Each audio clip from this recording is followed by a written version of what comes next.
சேவகர் ஏஸ் ஹிட் செஷன் December 17. Green hydrogen அல்ல ப்ரிவில் ஆகக்கூடிய financial challenges. Last year green hydrogen mission அப்படின்னு இந்தியா கொண்டு வந்து அதில் டார்கெட் 2030 இருந்து 5 million metric ton of green hydrogen produce பண்ணுங்கிற டார்கெட்.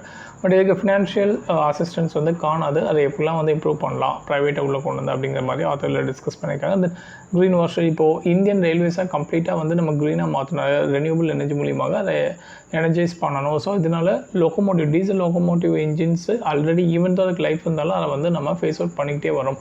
இதனால் நிறைய லெவலில் டேக்ஸ் பேஸோடைய மணி வேஸ்ட் ஆகுது அப்படிங்கிற மாதிரி ஆத்தர் டிஸ்கஸ் பண்ணியிருக்காங்க. தென் ஜிஎஸ்டி இப்போது டொபாக்கோ அண்ட் சுகர்டு பெவரேஜஸ் இதுக்கான ஜிஎஸ்டி வந்து 35% இன்க்ரீஸ் பண்ணியிருக்காங்க. That's a welcome move. But still export டியூட்டிஸையும் சேர்த்து நீங்கள் வந்து இம்போர்ட் டியூட்டிஸையும் சேர்த்து இன்க்ரீஸ் பண்ணுற மூலியமாக கம்ப்ளீட்டாக வந்து ஹெல்த் சைடில் வந்து ஒரு நல்ல ஒரு ஸ்ட்ராங்கான ஒரு கவர்னன்ஸ் ஆக்ஷன்